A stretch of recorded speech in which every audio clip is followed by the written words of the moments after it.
It's Friend of a Friend City, the improv comedy podcast where we get to meet some friends of friends. Hello and welcome again to Friend of a Friend City. We have our lovely guest, my friend Georgia, is in. How are you going, Georgia? I'm good, thanks, Heather. How are you? Good. I'm well. What's been going on? Oh, just been hanging out. It's been busy, but, it's Lovely. good. Now, I asked you if you could bring a friend into the podcast. We could all get to know each other. Who have you brought in today? So this is my good friend. We've known each other for a really long time. Oh, wow. Her name's Roddy. G'day. And she's just amazing. She does a lot of work in actually the matchmaking area. Yeah. Oh, Yeah. She's a matchmaker. Yeah, specifically, she tries to matchmake herself with people that she finds on Facebook. Yeah.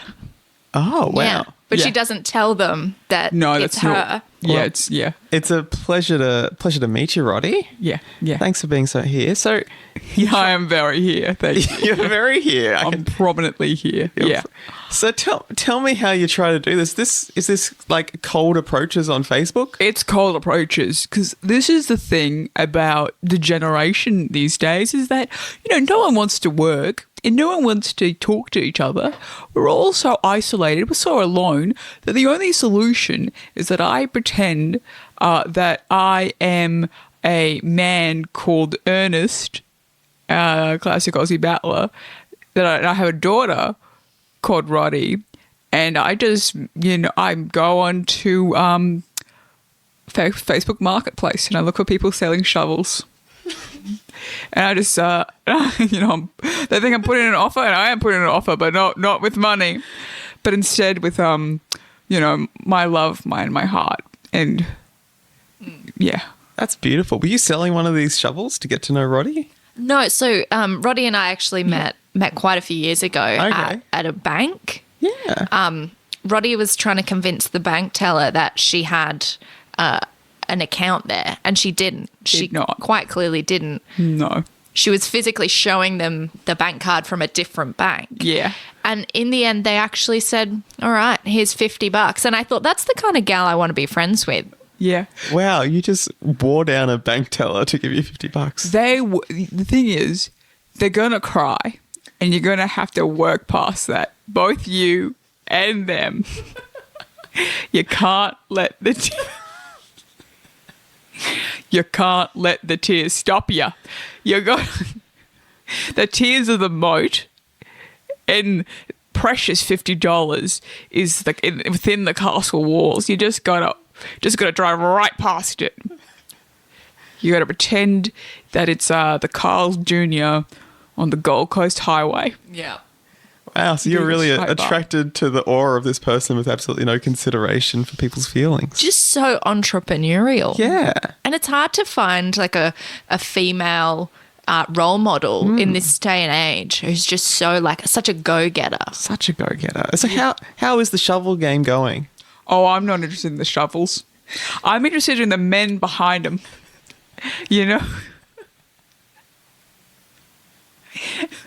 What was that thing actually? The other day you called me. You called me up. You gave me a ring and you said, Georgia, I've just messaged this guy. What was his name? What was the guy's name? This guy was called Humpeldink. And Humpeldink, he was really keen and he was trying to bargain with you. And then in the end, what did he say? He said, I'm sorry. I cannot sell you the shovel. This has gone too far. I don't know how you found out when my flight back to Belgium is leaving, but however you found it, I don't want you there at the airport. You worry me. And I said, Humpy, baby. I found out the number to the airport because I called the Qantas help desk. And I did not relent. And I got through, I want to say, 4 to 5 Qantas employees, Wow. All breaking crying? them mentally. Yeah, they breaking cried. them mentally. Just, and eventually the assistant manager did give in. The assistant of the Brisbane airport. Wow. And that's how I know. And I'm going to see you there at the Qantas Lounge, Humpy baby, because they see me coming now, and they leave. They get up from the desk and they walk. The Qantas staff, so they know you, and they know me, and I suspect it's kind of like if I'm not directly looking at it, I'm not responsible for it. It's kind of, turn, and that works for me. And that's, and that's a system. And that's what young people don't know anymore. Sometimes you gotta have to work within the system, and you gotta have to work hard. Yeah. No one wants to work hard anymore. No one wants to make a Qantas staff cry anymore. And how many are you up to now that you've made cry? Qantas specific or? Yeah, Qantas specific. Globally. Yeah. My Qantas number is it's sitting at a cool 68. 68. 68. One more funny sex number. It should be fun. So I got to get back to your approaches. So when you first met Humble Dink, did you approach him as Ernest? I approached him saying that I was interested in his bed frame. Oh, it was a bed frame. Oh. This one was a bed frame. I'm wandering out because I find shovels, they The wrong kind of person for you? No, I love them. I love a shovel man. Oh. You know what I say? There's a business end of a shovel, and then there's the pleasure end. The pleasure end is the handle with the man holding it. Oh, we got it. Okay, good. Just, sometimes my metaphors go over people's head. Anyway, I'm looking at mostly Facebook, Meta. These technocrats, these overseas techno lords coming in, and I'd say that they are impinging on our Australian freedom because they have managed to track my account and ban a lot of my accounts. They are close on my trail. They're sniffing me like dogs. These men, sniffing me like dogs, and they're banning me left, right, and centre, and they're really getting all my shovel centric accounts. So Ernest, he's gone. He's burnt. Oh. Brian Fuller, which was one of my burner accounts. It sounds like a real name. Yeah, it is a real man. But I hacked his account. He directed Hannibal, a TV show, so it was a real get, his account. And I managed to inquire about 60 shovels before they sniped Fuller from me as well. Wow. So now I'm on the bed frame game. Bed frame game. What's the alias that you use for the bed frame again? I really like this one. It starts with R. Starts with R. Yeah, it's Argot. Oh. Argot. And it's a picture of it's AI, which I like. You love AI? I love AI. Images? Love AI images. Love AI images. I just think it's so. I got a picture of a man, like a ripped man, ripped, emerging out of an argot rock, and I'm like, that's amazing. Like because that's a dream I've been having consistently since I was 8 years of age, and now it's a picture on a page, and I can make it a profile picture for one of my burner accounts. Isn't that amazing? Isn't the future amazing? Yeah. So how often do you hang out? You and Every day. Roddy hang out, Georgia? Oh, well, I mean, do we hang out or does she live in my basement? I think is the question. Oh. The answer is we hang out. I'm just hanging out in the basement a lot. Yeah, and I live obviously there. all your stuff's there. And my stuff's there, and I sleep there. And you sleep in a wetsuit, which I was confused about when I first met you, but now it makes sense. You've got to be slippery to get away. I got to keep it slippery. So what I do, and it's actually because I was this is one of my other side hustles. I've got what I call a suit wet because it's a wetsuit, right? But I'm trying to make it my own for marketing purposes. And what you do is you put a wetsuit on, you put some jelly or moisturizer or Vaseline, so you're slippery. You want a layer of it, right? You want to look frosted. And you just slip it on, and then you just get this kind of and it gives you a kind of sense of wetness that really just kind of carries through your day. Does Roddy have to leave through your house to get out of your basement? Well, yes, previously, but what Roddy's actually done now because of the wetsuit is Roddy actually slips out of my house through a hole that I drilled once to put up a painting. So it's actually quite a small hole. Quite a small hole. Yeah, Roddy just slips right out of there and goes on her day. So I don't have to worry about her until she needs like a pat or a snack. Oh, I like to be untrackable. I leave my devices in the freezer. In the freezer. In the freezer. You know, What do you hope that's doing for you? I hope that if anyone's like listening in, you know, they're getting very cold. The coldness is going through to them, and they because it's all about. You don't want to know that because they're on your scent, right? They're sniffing you like dogs, but I'm sniffing right back. We're two dogs meeting each other at a dog park. We're sniffing each other's butts, but they can't know that I'm deep in the butt. So I just do little. I just put them off. I put them off their game. I play jazz all hours of the night. It's loud. Loud. And also, I do want to just put it out here that I feel that you don't need to be so up sniffing my butt when I'm at home in my safe space. But how then I know it's you? I just think that How do we've I know known it's each you? other long enough now. Like we've been friends for a long time. You don't need to greet me by checking my scent. I just think maybe we can call that off. I don't know. But Georgia, how would I know it's you then? How would I know it's not some motherfucker that's taken your face and just shared it off and they put it on theirs? How do I know? They'll be getting you behind your ears to get your scent glands there. They'll be getting your armpit lymph nodes. You know what they don't ever think about? The butt.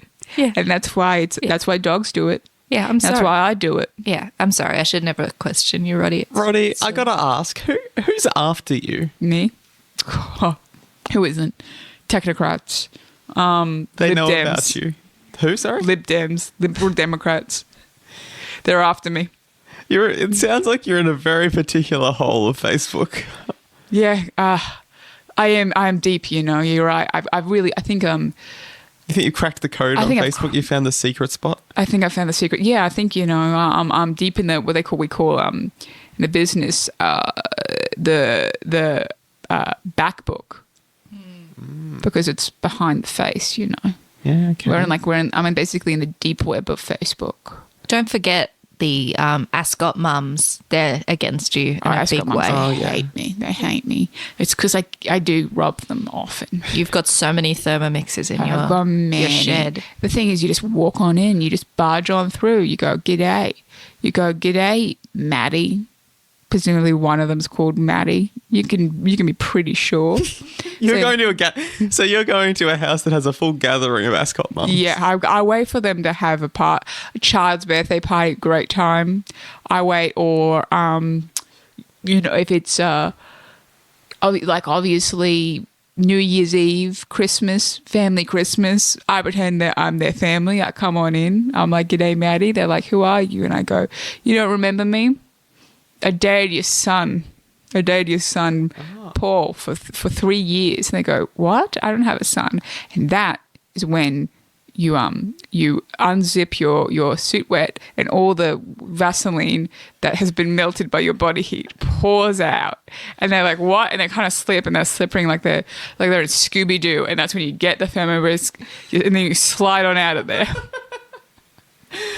You sound like Mr. Freeze. You sound like you've got ice in front of you wherever you need it to be. Yeah, and that's what things people don't realize. You know, kids of this generation, they don't understand. You need to be prepared. You know, you need to be looking at. You got to be looking at what can you do for your country. You know, what wetness can you provide your country that will lead you to getting a Thermomix? Have you I've ever? got 6 risottos happening right now.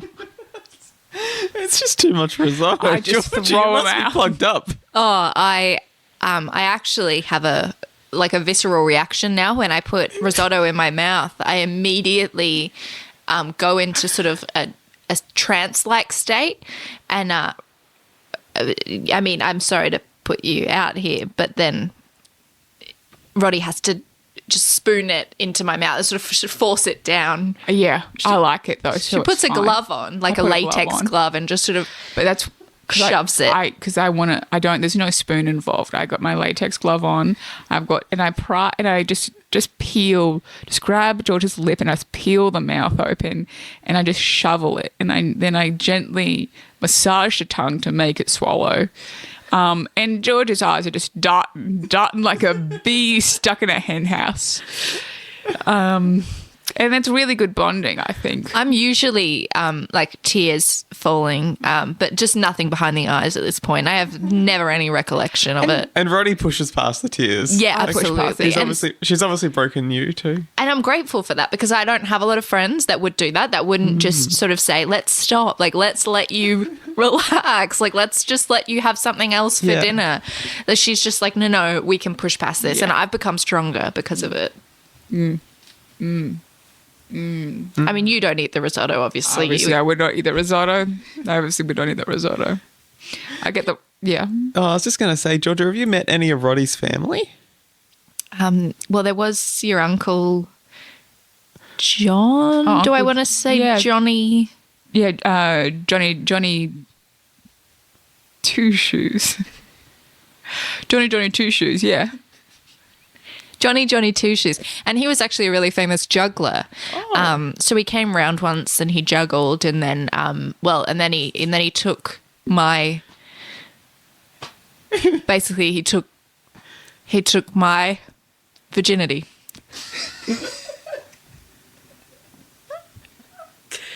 And it was beautiful.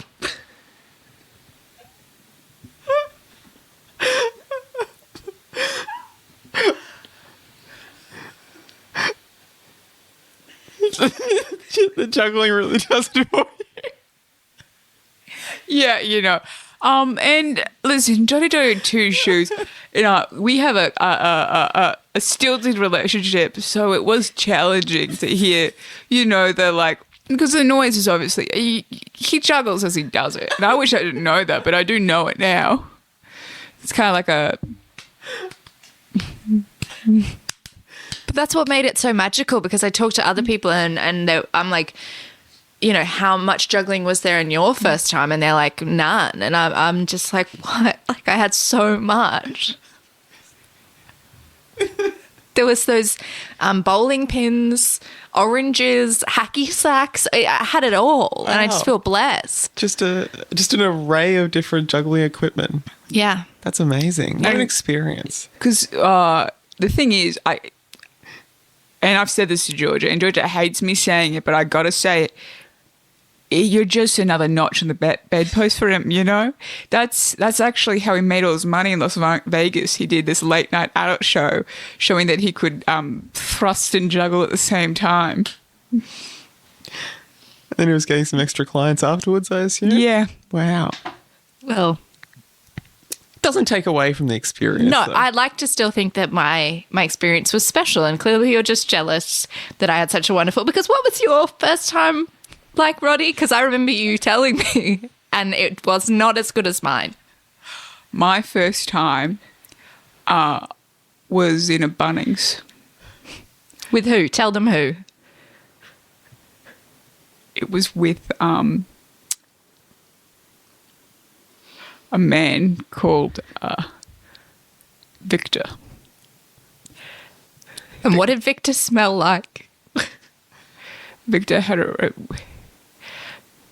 smelled a lot like waterproof tents because he was a collection of waterproof tents that I had crafted from the waterproof tents at Bunnings.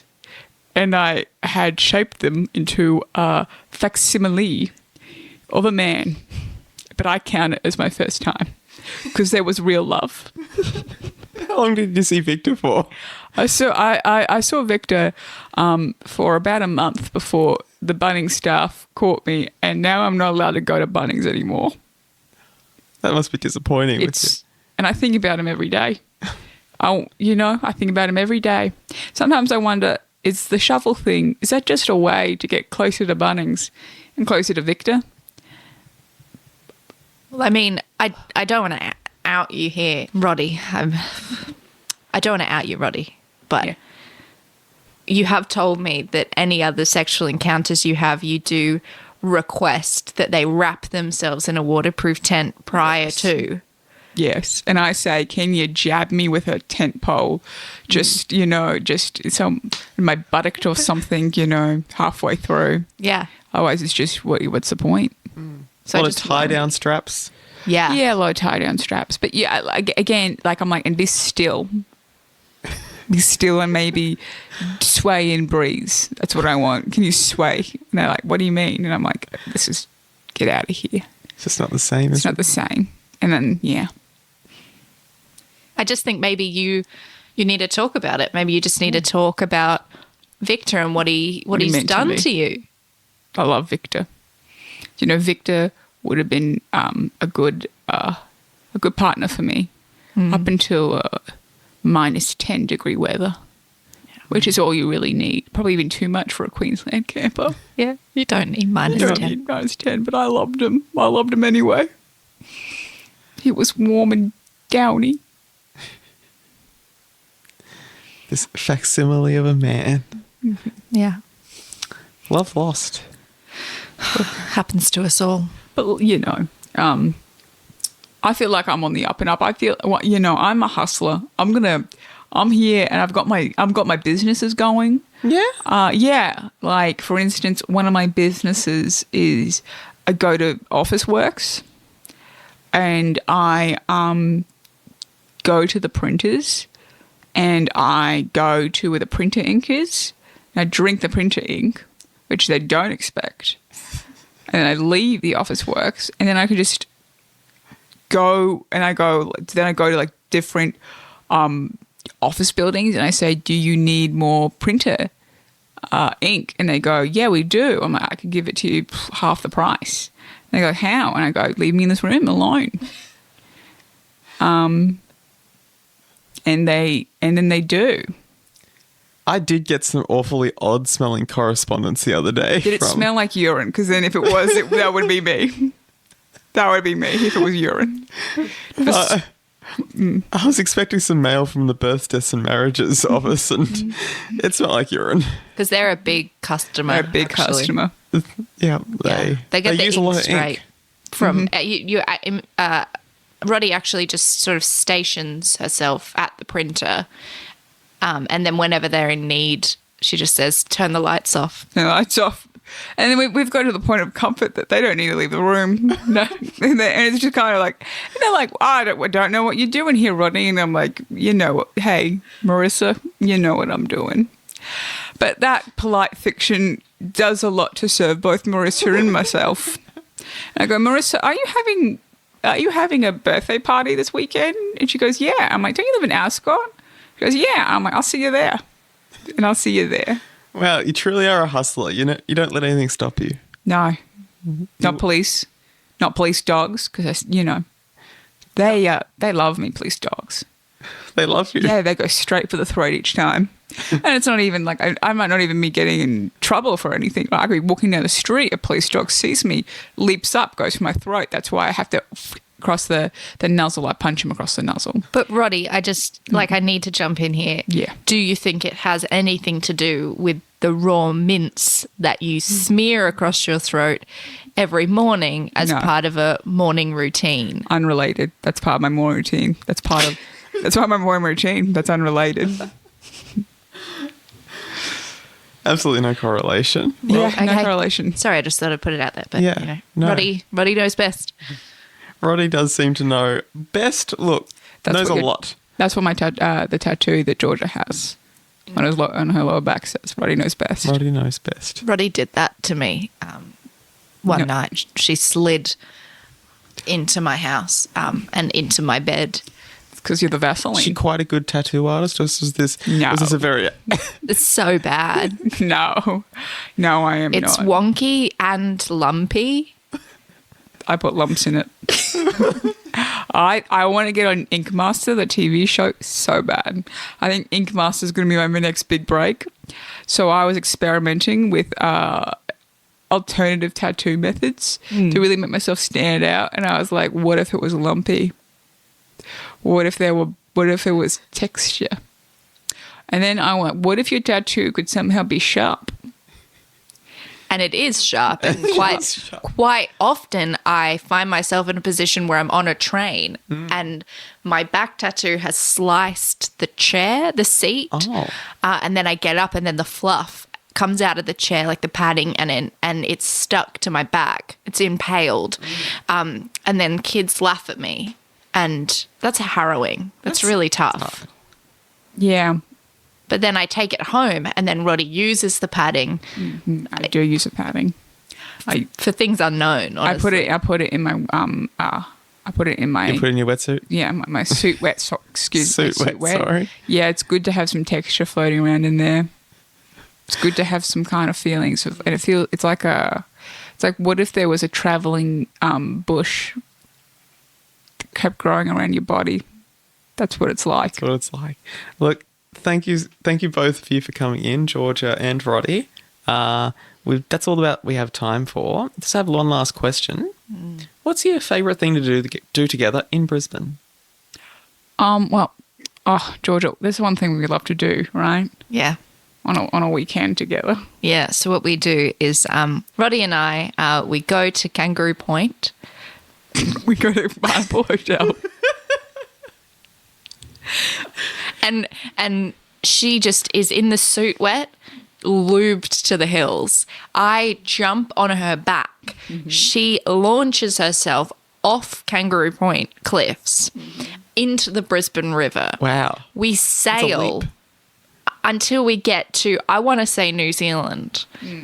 And that's how long the Vaseline lasts for. And then we sneak into the Qantas lounge. Yes. And then she yells at someone to get us on a flight home. What an adventure. Yeah, it's beautiful. Right, we do that every weekend. Every weekend. Every weekend we do this. Well, thank you so much, Georgia and Roddy, for being on the podcast. And thanks everyone for listening to Friend of a Friend City.